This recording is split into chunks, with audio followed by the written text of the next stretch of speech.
1793년 10월 파리, 한 여인이 열린 수레에 실려 거리를 지나갑니다.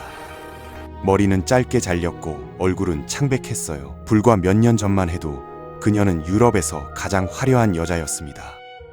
1미터가 넘는 머리 장식, 다이아몬드 목걸이, 베르사유 궁전의 끝없는 파티. 그런데 지금 그녀의 손은 뒤로 묶여 있고 파리 시민들은 그녀에게 침을 뱉으며 소리치고 있었어요. 마담 데피시트, 오스트리아 암캐, 프랑스를 망친 여자. 단두대에 오른 그녀는 실수로 사형 집행인의 발을 밟았습니다.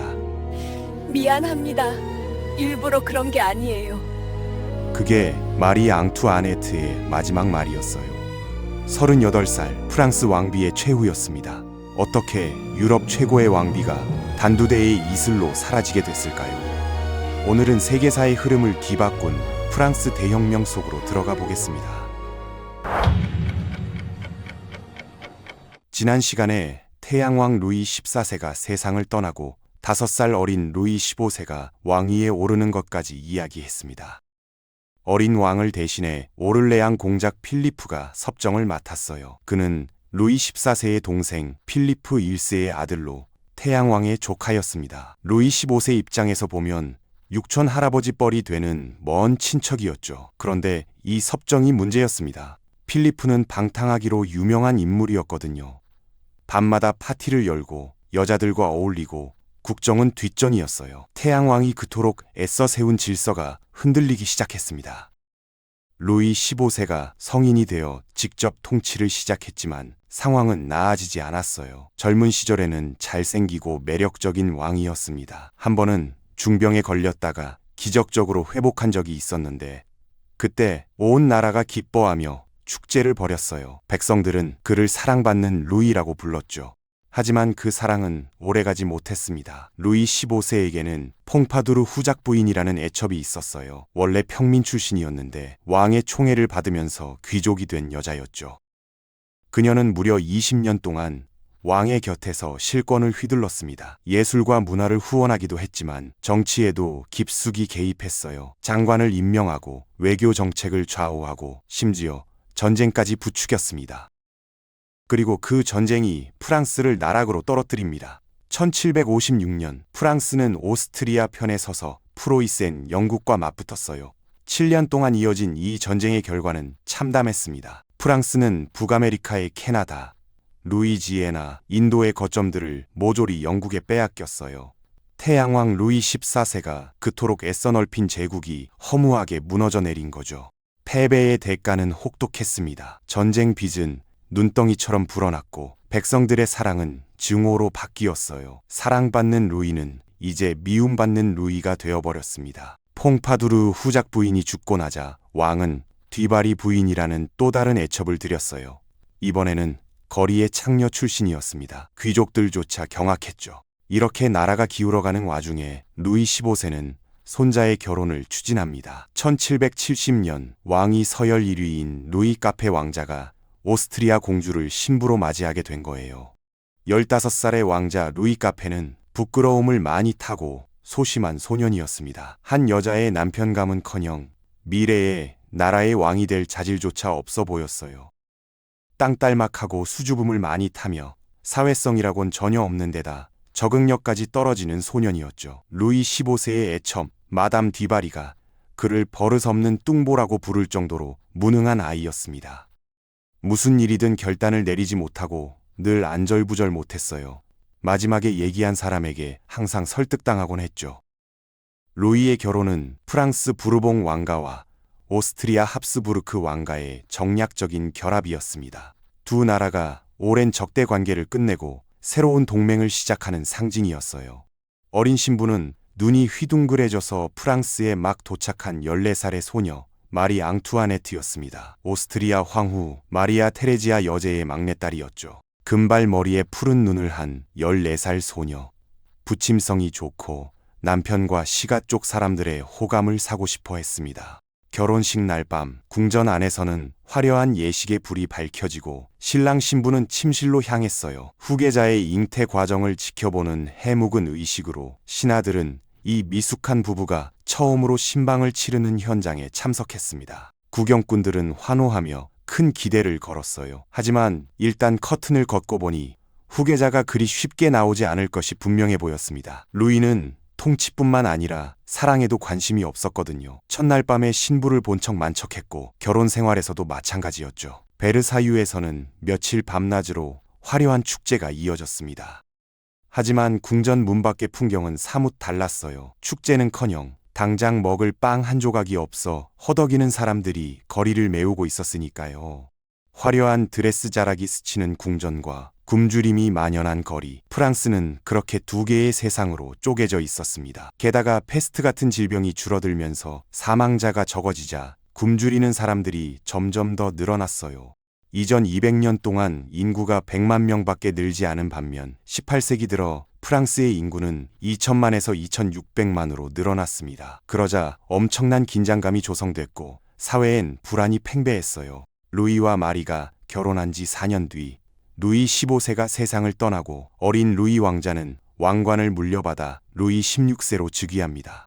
대관식의 화려함에도 불구하고 루이는 자신이 왕에 오를 준비가 되어 있지 않다는 걸 잘 알고 있었어요. 할아버지가 사망하고 갑자기 왕이 된 순간 루이는 어떻게 해야 할지 몰랐습니다.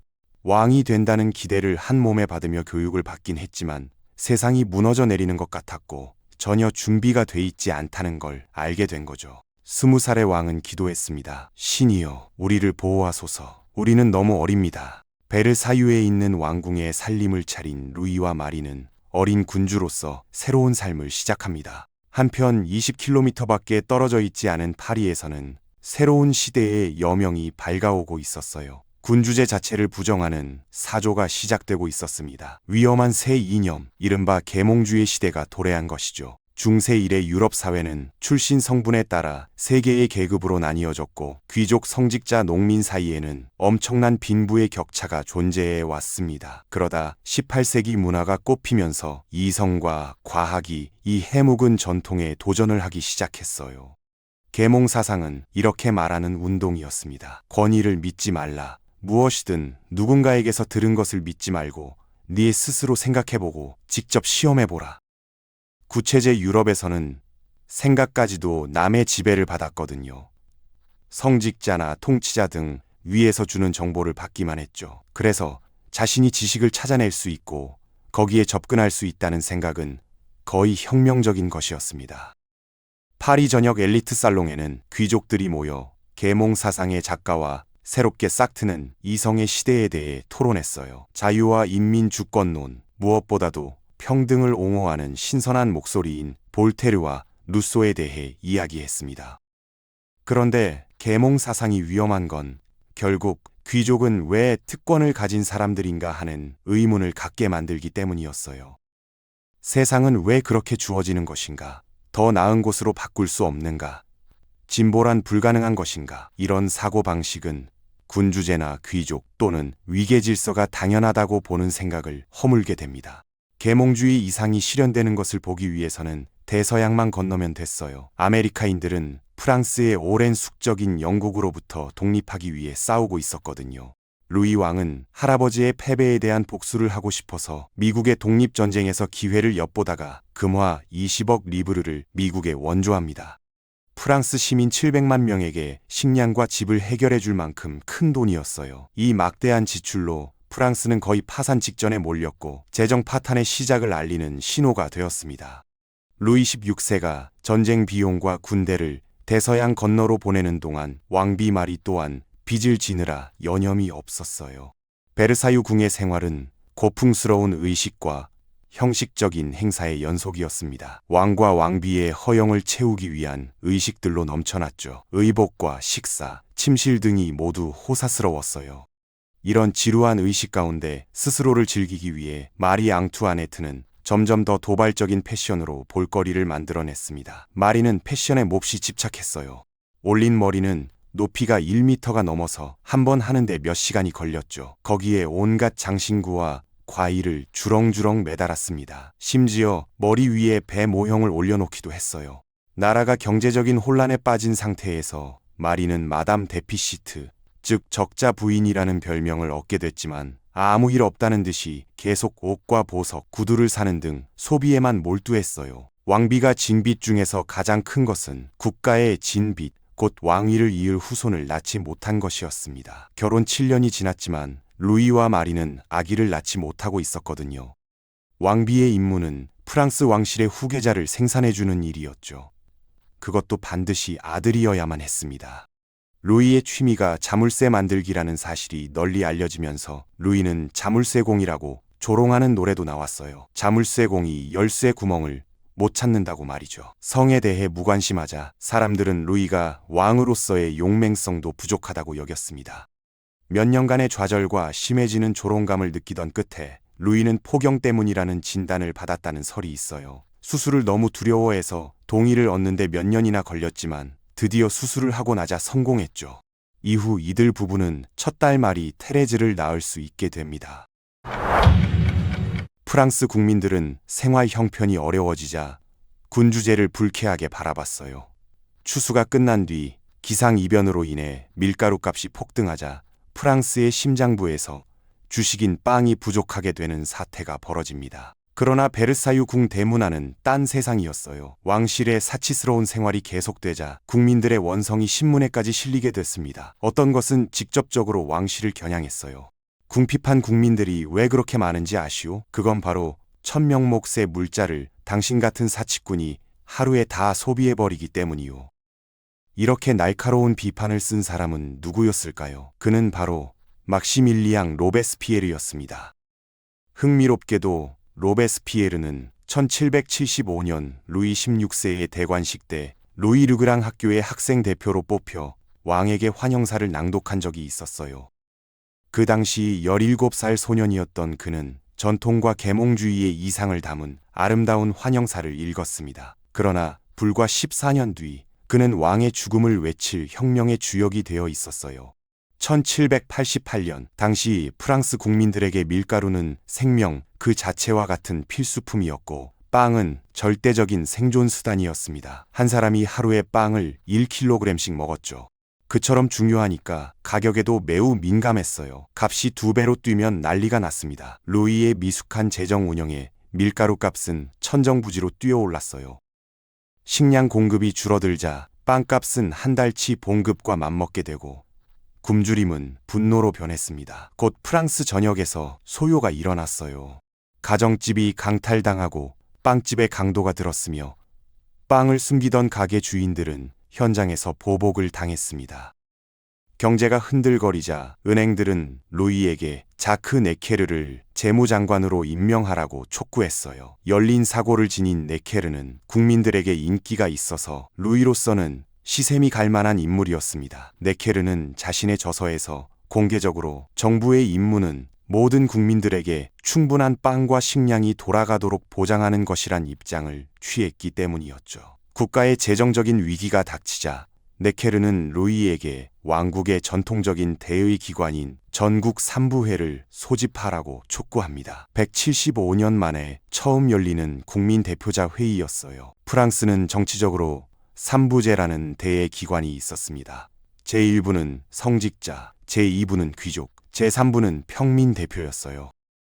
당시 상황은 1부와 2부가 인구의 3%, 3부가 인구의 97%를 차지하고 있었습니다. 사람들은 국민 대다수가 제3부에 속해 있는데도 대표권이 똑같은 것은 불공평하다고 생각했지요. 귀족과 성직자 두 개 부가 항상 표결에서 평민 대표 한 표를 압도하는 것은 억울하다고 본 겁니다.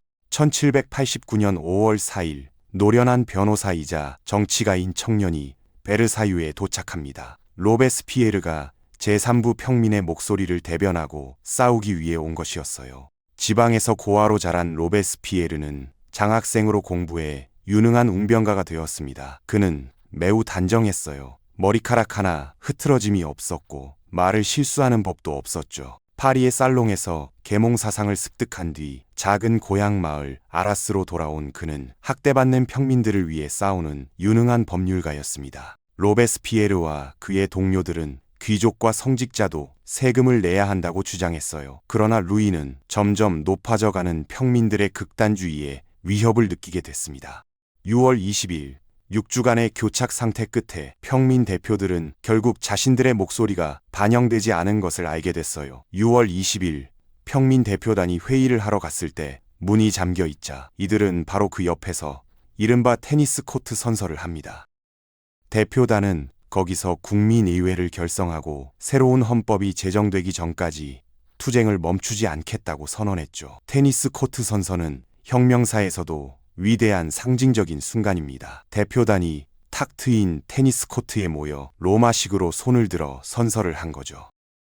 국민의회로서는 스스로의 힘과 권위를 느끼고 자신들도 프랑스 국왕에게 도전할 수 있다는 사실을 알게 된 순간이었습니다. 그러나 왕에게서 권력을 쟁취하는 일은 단순히 선언문에 서명하는 일만큼 쉬운 일이 아니었어요.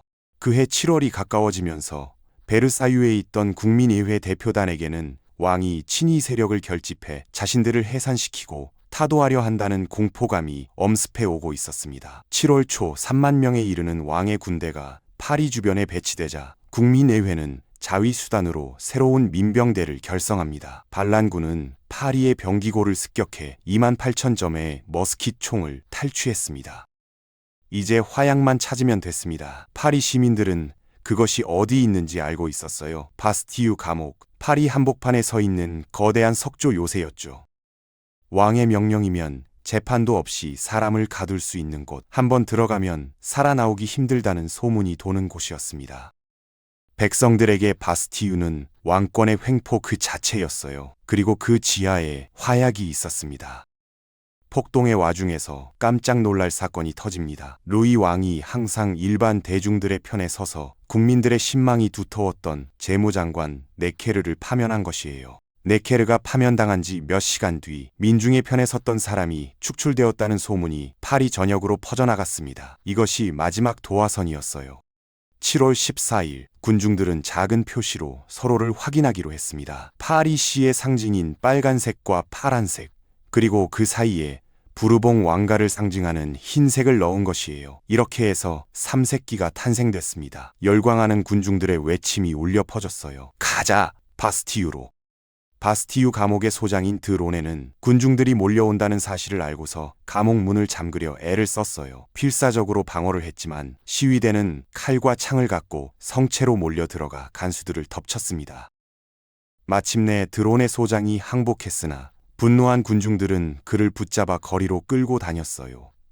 시위대가 비아냥거리며 발로 차고 칼로 찌르자 마침내 소장은 차라리 죽여달라고 절규했습니다. 군중들은 그 말을 기꺼이 받아들였고 소장은 칼에 찔리고 총에 맞아 사망했어요. 그리고 혁명의 전통적인 상징이 생겨났습니다. 참수된 그의 목을 창에 걸고 행진하는 것이었죠. 사실 바스티유에는 죄수가 7명밖에 없었어요. 그것도 사기꾼 4명, 정신 이상자 2명, 바람둥이 1명뿐이었죠. 하지만 중요한 건 상징이었습니다. 왕권의 상징이 무너진 거였거든요. 바스티유 감옥 위에 아직도 포연이 자욱할 때 루이 16세는 사냥 여행에서 돌아옵니다. 그날 일기에 그는 이렇게 썼어요. 아무것도 못 잡았음. 시종이 허겁지겁 달려와 바스티유가 함락됐다고 전했습니다. 루이가 물었어요. 폭동이냐? 시종이 대답합니다. 아닙니다. 폐하, 혁명입니다. 바스티유 습격으로 수십 명이 죽었어요. 그런데 국민의회는 이 폭력을 비난하지 않았어요. 오히려 받아들였죠. 혁명을 위해서라면 피도 용납된다는 것. 이 논리는 곧 걷잡을 수 없이 커지게 됩니다. 혁명 기간 동안 폭력이 널리 받아들여진 건 한 사람의 영향이 컸습니다. 장폴 마라. 의사 출신이었지만 여러 직업을 전전하다 결국 가난에 빠졌고 한동안 파리의 하수도에서 살기도 했어요. 그때 얻은 피부병 때문에 늘 욕조에 몸을 담그고 있어야 했죠. 실패와 원한으로 가득 찬 그에게 혁명은 분노를 쏟아낼 완벽한 출구였습니다. 마라는 인민의 벗이라는 신문을 창간했어요. 신랄한 비판과 분노로 가득 찬 과격한 신문이었죠. 마라는 유별난 분노를 지닌 인물이었어요. 발간되는 신문마다 그의 편집광적인 정신세계가 확연히 드러났습니다. 툭하면 음모론을 펴며 사람들을 반혁명 음모자로 몰았죠. 해답은 간단했어요. 더 많은 피를 부르고 더 많은 목을 자르자는 식이었습니다. 10월 5일 요란한 경보 소리와 함께 동이 틉니다. 여인네들이 빵이 부족하다는 항의를 하기 위해 시청 앞에 모여들었어요. 불쾌한 파티 얘기가 떠돌고 왕의 군대가 쳐들어온다는 소식에 군중들의 마음엔 공포심과 분노가 뒤섞였습니다. 곧 수천 명의 군중들은 손에 창과 총을 들고 베르사유로 진군했어요. 여인들이 생활고를 호소하기 위해 왕에게 간 것이었습니다. 이 여인들은 당시 시장에서 생선을 팔던 여인들로서 유난히 골격이 건장하고 겁이 없는 것으로 유명했어요. 생선 비늘을 긁던 커다란 칼로 무장을 하고 있었고 또 생선 상자를 번쩍 드러나를 만큼 힘이 무척 셌습니다. 궁전에서는 성난 여인들의 무리가 여왕의 침실로 쳐들어간다는 소문이 나돌았어요. 바로 이때 왕비 마리 앙투아네트는 실제로는 하지도 않은 유명한 말을 한 것으로 되어 있습니다. 마리 앙투아네트가 빵이 없으면 케이크를 먹으라고 하진 않았어요. 그건 속설에 불과하죠. 앙투아네트는 그런 말을 할 만큼 자기 나라의 가난한 사람들을 제대로 본 적이 없었습니다. 여인네들이 궁전 문 밖에 모여들자 루이 16세는 더 이상 혁명을 무시할 수 없는 상황임을 알게 됐어요. 아침 무렵에는 2만 명의 군중이 왕궁 밖에 진을 쳤습니다. 수백 년간 벌어진 왕과 백성들 사이의 거리를 좁히기 위해 성난 군중들은 왕과 왕비에게 파리로 옮겨갈 것을 요구했어요. 여전히 우유부단한 루이는 답변도 제대로 하지 못했습니다. 군중들은 원하는 것을 얻지 못하자 곧장 왕궁으로 돌진해 들어가 마치 왕비를 학살할 것처럼 보였어요. 여인들의 무리가 왕궁으로 뚫고 들어가 왕비의 피를 보자고 소리쳤습니다. 그들은 근위병들을 살해해 목을 잘라 창끝에 매달고 다녔어요. 이들은 죽음의 전령사처럼 왕궁을 헤집고 다니면서 외쳤습니다. 왕비의 창자를 달라, 머리를 달라, 다리를 달라고 하면서요. 극도로 겁에 질린 마리는 여인들이 자기 침실로 쳐들어와 침대를 갈기갈기 찢기 직전에 루이의 침실로 몸을 피했습니다. 왕과 왕비의 목숨은 이제 군중들의 손에 있었어요. 하지만 그들이 왕에게 원하는 건 관심을 가져달라는 것뿐이었습니다. 여인들을 달랠 수 있는 유일한 방법은 왕실을 파리로 옮기는 길밖에 없었어요. 6만 명의 군중이 왕실 창고에 밀가루를 실은 수레와 마차와 함께 베르사유를 떠나 진군에 갔습니다. 왕 일가를 마차로 파리로 호송하는 것이었죠. 군중들은 죽은 근위병의 머리에 분장을 해서 마차에 걸고 행진을 했어요. 그리고 왕과 왕비는 그 뒤를 따라갔습니다. 왕과 왕비는 이제 튀르리 궁의 자리를 잡았고 다시는 베르사유를 보지 못했어요. 파리로 돌아오자 왕 일가는 파리의 죄수가 됩니다. 자신들도 그 사실을 알고 모두가 다 알고 있었죠. 이제 행동에 제약이 생겨서 아무것도 할 수 없었고 엄두조차 낼 수 없었습니다. 베르사유는 버려졌고 국민의회는 파리에 새 본거지를 갖게 됐어요. 권력은 이제 인민의 손에 넘어간 것이었습니다. 프랑스는 새로운 헌법을 갖게 됐고 정의라는 이름의 도구가 혁명의 무대 위에 오릅니다. 바로 기요틴이에요. 구체제에서 참수형은 귀족만의 특권이었습니다. 평민은 교수형이나 화형처럼 더 고통스럽게 죽어야 했죠. 의사인 조제프 이냐스 기요틴이 제안했어요. 사형도 평등해야 한다. 누구나 고통 없이 죽을 권리가 있다고요. 그의 제안에 따라 기계식 참수 장치가 도입됐고 박사의 이름을 따서 기요틴이라 불리게 됩니다. 기요틴 박사는 국민의회에서 이렇게 설명했어요. 이 장치는 마치 천둥처럼 내려와 죄인의 목을 날립니다. 그 순간 사람은 사라지죠. 기요틴은 국민의 면도날이라는 별명으로 유명해지게 됩니다. 1791년 6월 21일 어둠을 틈타 왕과 왕비는 하인으로 분장하고 파리 시민들의 눈을 피해 궁을 나와 자유를 향해 도피합니다. 그것은 무척이나 어설픈 계획이었어요.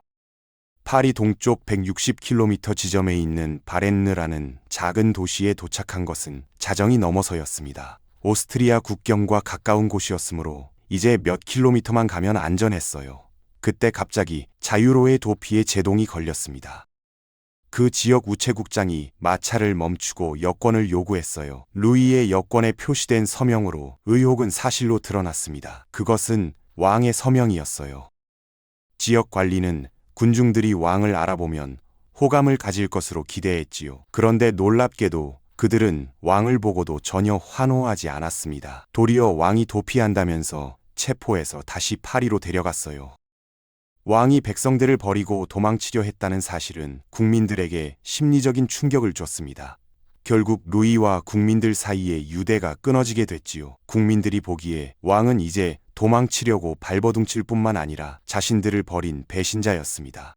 왕 일가가 혁명의 공식적인 적수가 되자 권력은 죄수가 된 루이에게서 이제 의회와 혁명 세력에게로 이양됐어요.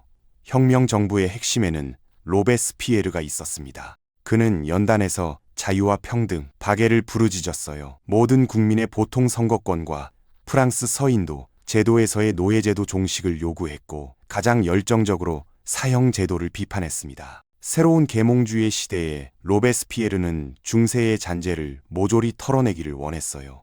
그는 곧 청렴결백이란 별명을 얻었습니다. 1792년 4월 국민의회는 마리 앙투아네트의 친척들이 통치하는 나라 오스트리아에 선전 포고를 하며 국가는 점점 혼돈으로 치달았습니다. 만약 오스트리아가 혁명 세력을 무찌른다면 루이는 왕권을 되찾을 수 있을 터였어요. 마리는 프랑스의 적인 오스트리아에 있는 친척들과 교신을 한다는 의심을 받았습니다. 심지어 프랑스군의 동향을 적에게 넘긴다는 소문도 돌았어요. 그때 파리의 신문들이 프로이센 대공 브룬스비크 장군의 선언문을 게재했습니다. 그 선전 포고문은 왕과 왕비를 조금이라도 해칠 경우 파리를 멸망시키겠다는 위협이었어요. 그 위협에 발칵 뒤집힌 혁명은 반격에 나섰습니다. 1792년 8월 10일 2만 7천 명의 무장한 민병대가 그 선언문의 격분에 튜르리 궁으로 쳐들어가 왕의 근위병들을 덮쳤어요. 그날 양측을 합해 800명이 넘는 전사자가 났습니다. 왕은 안전하게 국민의회로 대피하지만 이제 더 이상 군주제는 없었어요. 루이는 공식적으로 군주라는 칭호를 빼앗겼고 프랑스 공화국이 탄생했습니다. 한때 사형제도를 반대했던 로베스피에르도 마음을 바꿨어요. 그는 국민의회에서 이렇게 주장했습니다. 루이에게는 재판이 필요 없다. 혁명이 일어난 순간 그는 이미 유죄다. 조국이 살아야 하므로 루이는 죽어야 한다. 하지만 재판은 열렸고 1793년 1월 투표가 진행됐어요. 루이 16세는 공화국의 적들과 공모한 죄로 유죄 판결을 받았습니다. 사형 여부 투표에서는 387명이 찬성, 334명이 반대했어요. 즉시 집행 여부는 361대 360으로 단 한 표 차이로 결정됐습니다. 1월 21일 콩코르드 광장에서 사형이 집행됐어요. 파리를 여행할 때 반드시 지나가는 곳이죠. 개선문에서 샹젤리제 거리를 내려가면 끝에 나오는 그 광장이 루이 16세의 사형 집행 장소입니다. 루이는 북소리에 맞춰 단두대로 걸어갔어요. 그의 목은 두꺼웠지만 칼날은 날카로웠습니다. 칼날이 깨끗하게 떨어졌고 경비병이 머리를 들어 올렸어요. 그러자 외침이 터져 나왔습니다. 국민 만세, 공화국 만세. 사람들은 단두대로 달려가서 손수건에 피를 적셨고 한 남자는 혀로 피를 맛보기까지 했어요. 왕을 죽인 것은 돌아올 수 없는 강을 건넌 것이었습니다. 이제 유럽 전체가 프랑스의 적이 됐어요. 영국, 네덜란드, 스페인, 오스트리아, 프로이센까지 프랑스는 거의 모든 유럽과 전쟁을 벌이게 됩니다. 국내에서도 반란이 터졌어요. 특히 방대 지역에서 농민들이 봉기했습니다. 역설적이죠. 혁명이 귀족에 맞서 시작됐는데 이제 농민들이 귀족과 성직자 편에 서서 혁명에 맞선 거예요. 왜 그랬을까요? 혁명의 과실이 불평등하게 분배됐기 때문이었습니다. 이런 위기 상황에서 로베스피에르가 선택한 해결책이 공포정치였어요. 혁명의 적에게는 두 가지 선택뿐이다. 생각을 바꾸거나 단두대에서 죽거나. 1793년 여름부터 1794년 여름까지 약 1년간 공포정치가 계속됩니다. 기요틴은 매일 쉴 새 없이 돌아갔어요. 전국적으로 약 17,000명이 처형됐는데 공식 집계로는 귀족이 9%, 성직자가 6%에 불과했습니다. 나머지 85%가 제3신분, 많은 수가 농민이었어요. 혁명이 도우려던 바로 그 사람들이었습니다.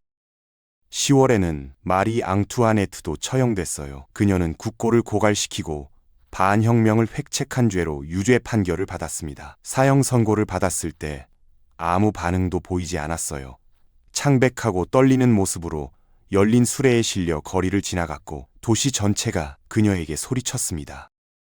단두대에서 그녀는 실수로 사형 집행인의 발을 밟았어요. 미안합니다. 일부러 그런 게 아니에요. 그게 그녀의 마지막 말이었습니다. 38살이었어요. 로베스피에르는 점점 더 많은 사람을 처형했어요. 처음에는 귀족과 반혁명파만 죽였지만 나중에는 같은 혁명가들도 죽였습니다. 에베르, 데물랭, 당통까지 한때 동지였던 사람들이 위장된 반역자라는 비난을 받으며 체포되고 처형됐어요. 당통의 재판은 조작됐습니다. 그는 알고 있었어요. 1794년 4월 5일 칼날이 떨어지기 직전에 그는 이렇게 말했습니다. 내 머리를 사람들에게 보여줘라. 볼만한 가치가 있으니까. 의회 의원들은 공포에 떨었어요. 언제 자기 차례가 될지 몰랐거든요. 로베스피에르는 의회에서 으스스한 연설을 했습니다. 새로운 반역자들의 물결이 있다고 암시하면서도 누구인지 밝히기를 거부했어요. 동료들은 두려움에 회의장을 둘러봤습니다. 그를 막아야 했어요. 7월 27일 의회가 그에게 돌아섭니다. 로베스피에르는 비난받았고 상황을 악화시키고 충성스러운 혁명가들을 처형했다는 죄목으로 고발됐어요. 그가 말하려 할 때마다 외침이 그를 덮쳤습니다. 그날 밤 로베스피에르, 생쥐스트, 그의 동생 오기스텐과 몇몇 충성파들은 시청으로 도망쳤어요. 파리 코민이 자신들을 위해 일어나 주길 바랐지만 아무 군대도 오지 않았습니다. 지지가 사라진 거예요. 이른 아침 병사들이 건물을 습격했어요. 로베스피에르는 턱에 총을 맞고 쓰러졌습니다. 피가 산산조각 난 얼굴에서 쏟아졌어요. 그는 무장 호소문을 쓰려 했지만 피로 흠뻑 젖기 전에 R과 O밖에 쓰지 못했습니다. 다음 날 로베스피에르는 공안위원회 사무실에서 고통 속에 누워 있었어요. 외과 이가 부서진 이와 턱뼈를 제거하는 동안 얼굴이 으스러져 있었습니다. 그는 마지막 시간을 극심한 고통 속에서 보냈어요. 늦은 오후 그는 혁명광장으로 호송됩니다. 파리의 군중들이 이미 모여서 피를 외치고 있었어요. 단두대에 가까워졌을 때 한 여자가 군중을 뚫고 나와 그의 부서진 얼굴에 소리쳤습니다. 가라 악당아, 무덤으로 내려가라. 그의 동생과 생쥐스트가 먼저 처형됐어요. 피의 바다만이 혁명을 가져올 수 있다고 선언했던 생쥐스트가 죽었습니다. 로베스피에르가 칼날 아래 놓였을 때 그의 아래턱이 얼굴에서 떨어져 나갔고 피가 입에서 쏟아졌어요. 그는 원초적인 비명을 질렀고 칼날이 그 비명을 잠재웠습니다. 그에게는 마지막 말이 없었어요. 공포정치가 끝나고 온건파가 권력을 잡았습니다. 총재정부가 수립됐지만 이 정부는 좌우 양쪽에서 공격받았어요. 왕정복고를 원하는 세력과 더 급진적인 혁명을 원하는 세력 사이에서 휘청거렸죠. 1795년까지 가난한 사람들은 여전히 굶주리고 있었습니다. 투기꾼과 부자들만 번성했고 대부분의 사람들은 아무 변화도 느끼지 못했어요. 왕 아래에서와 마찬가지로 빈부격차는 여전했습니다. 사람들은 묻기 시작했어요. 이게 다 무엇을 위한 거였지? 이런 혼란 속에서 한 젊은 장군이 두각을 나타냅니다. 나폴레옹 보나파르트였어요. 그는 코르시카 출신의 별 볼 일 없는 하급 귀족이었습니다. 혁명이 아니었다면 평생 변방에서 썩었을 거예요. 하지만 혁명으로 귀족 장교들이 대거 망명하면서 빈자리가 생겼고 능력 있는 나폴레옹이 그 자리를 채웠습니다. 1795년 10월 왕정 복고파가 파리에서 봉기를 일으켰을 때 나폴레옹은 포도탄으로 그들을 진압했어요. 같은 프랑스인에게 대포를 쏘는 걸 주저하지 않았죠.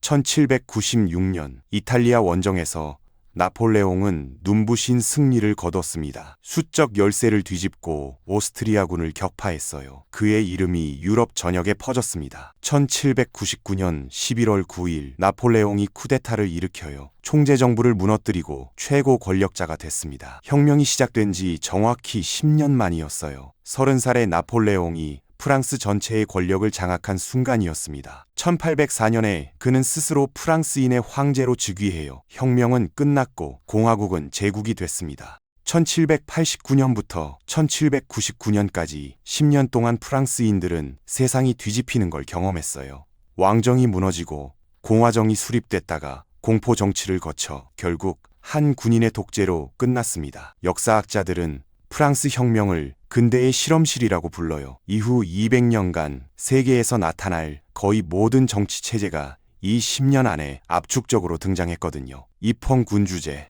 공화제, 독재, 민주주의까지요. 혁명은 인류에게 새로운 질문을 던졌습니다. 왕이 없어도 나라가 운영될 수 있을까? 모든 인간이 정말 평등할까? 자유와 평등은 양립할 수 있을까? 이 질문들에 대한 답은 아직도 찾아가는 중이에요. 프랑스 혁명은 끝났지만 혁명이 던진 질문은 여전히 유효하니까요. 다음 시간에는 나폴레옹의 이야기를 다루겠습니다. 혁명의 아들에서 유럽의 정복자로, 그리고 세인트 헬레나의 유배자로 한 남자의 굴곡진 인생을 함께 따라가 보겠습니다.